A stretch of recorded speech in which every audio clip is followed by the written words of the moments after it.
In my last video, I discussed why F1 juniors are likely to view IndyCar as a viable alternative to Formula 1 within their careers. With Callum Ilott and Christian Lundgaard appearing in the series this year, it appears that more younger European drivers are interested in IndyCar. Within that video, I discussed the problems regarding F1 feeder series and mentioned that I thought the road to Indy ladder was far more efficient. So here I am today to elaborate on that comment and outline why I believe that the road to Indy ladder is so great.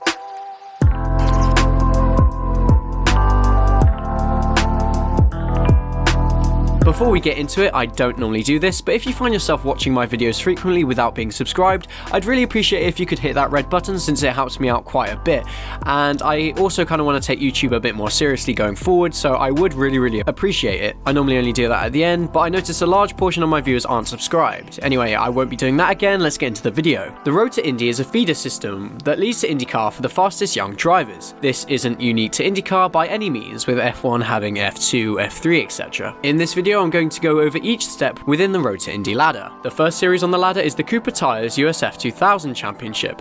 Second on the ladder is the Indy Pro 2000 Championship presented by Cooper Tires, and the final step before IndyCar is the Indy Lights series. The road to Indy is the only driver development program in the world to feature a champion scholarship at every level to advance to the next series. This is one of the major positives of the ladder since funds are not the be-all and end-all of a driver's career, something that we unfortunately see in Europe pretty frequently. In 2020, scholarships and awards valued at over $2.7 million were on offer in the road to Indy, including race awards and season awards. Now I shall go through each step of the ladder in more detail to give you all a good idea as to how it works. The USF 2000.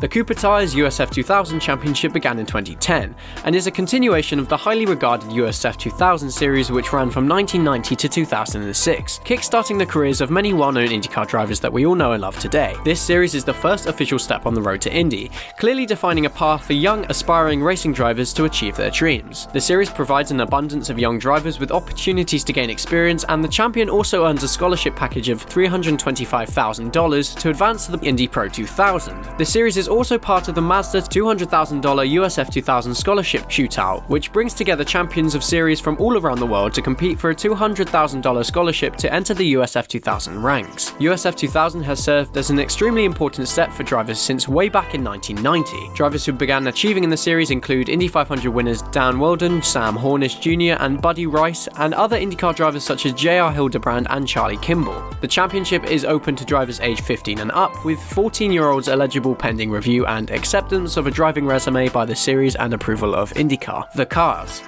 In 2017, a new chassis was introduced to the series in the Tatus USF 17. I probably butchered that pronunciation, but it was a significantly better chassis than the old Van Diemen USF 2000 chassis. It has a full carbon monocoque chassis built to the latest FIA F3 test specifications with the current Mazda MZR 2-litre naturally aspirated engine with extra safety features in order to meet the safety requirements of racing in the US. These features include full Xylon side intrusion panels and reinforced bulkheads to strengthen the chassis for racing on oval circuits. In normie terms, the cars had some added bulk to protect drivers around ovals. The engines. The Mazda MZR engines within the USF 17 chassis produce 175 horsepower and utilizes a fly-by-wire throttle system. The tires. 13-inch slick and rain tyres produced by Cooper Tires are used within the series, hence the name of the series. The Indy Pro 2000. The Indy Pro 2000 Championship, formerly known as the Mazda Pro Series, is sanctioned by IndyCar and owned by Anderson Promotions. It is the second official series on the road to Indy ladder, fulfilling the gap between the USF 2000 and Indy Lights. The champion of the series is typically awarded a scholarship package to advance to Indy Lights for the next season, which I suppose is the equivalent of moving from Formula 3 to Formula 2. History. Graduates from the Indy Pro 2000 include Marco Andretti, Jack Hawksworth, James Hinchcliffe, Sage Karam, Spencer Piggott, and Graham Rahal, who have all graced the IndyCar scene at one point or another. It is also worth mentioning that IndyCar is not the only option for drivers in this series, since we have also seen drivers jump to NASCAR and sports car championships. Cars. The series saw the introduction of the PM18 cars in 2018, which used the same chassis as the USF 2000 cars to help control the operational costs for the teams who wish to move up. So put simply, the ladder also caters to teams who may want to step up to the next series as well. The engines. The PM18 has much more power than the USF17, using a Mazda-developed 2-litre MZR PM1A. It's a very similar engine to the USF17, using the same vital components but with more power. The car also features more sophisticated aerodynamics, with a revised underbody and diffuser, a 3-element rear wing, and a front wing with adjustable composite wing flaps. There is also a higher-level Cosworth data system to help train the next level of drivers and engineers in the Mazda road to Indy, the tyres. Dry and wet tyres to Pro Mazda specification are supplied to the series by, again, Cooper Tyres. Prize money and awards. The champion of the series is awarded a scholarship package of over $790,000 in order to advance to Indy Lights for the following season. Total potential prize winnings over the course of the season, considering race winnings and season winnings, adds up to $1.1 million, and the top 3 finishes in the championship each earn a one-day Indy Lights test. This is excellent in my opinion, since the ladder provides the opportunities as opposed to external sources such as Daddy's Cash, Indy Lights.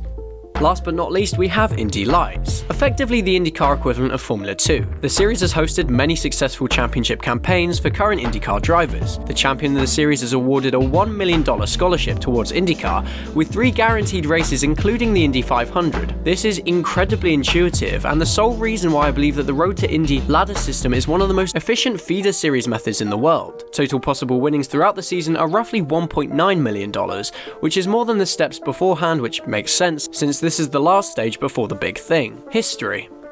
Indy Lights has produced some of IndyCar's biggest names during its 28-year history. Its 100-plus graduates include Marco Andretti, Helio Castroneves, Scott Dixon, Tony Kanaan, Colton Herta, Rinus VeeKay, and so many more. It would take a much longer video to name every single one of them. The cars. Indy Lights cars are the most advanced cars within the Road to Indy ladder. The Dallara IL-15 was introduced in 2015 and has remained so successful that it still remains largely unchanged today. It comes complete with paddle shifters, push-to-pass, and safety components meeting IndyCar and FIA standards. Engines. 2-litre turbocharged Mazda MZR-R engines are found within the Dallara IL-15 chassis, producing 450 horsepower with 50 horsepower of push-to-pass for overtaking. The engine is durable enough to run an entire season without a rebuild, which is important for the teams with a smaller budget. The tyres. You'll never guess which tyres they use.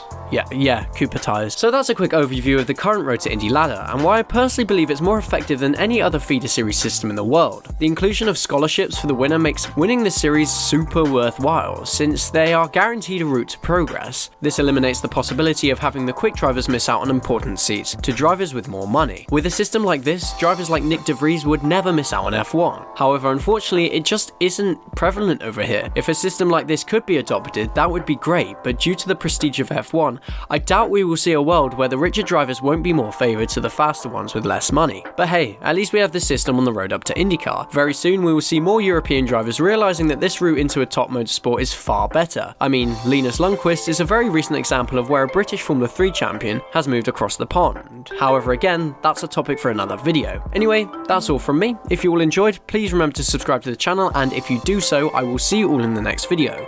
But until then, take care and thank you very much for watching.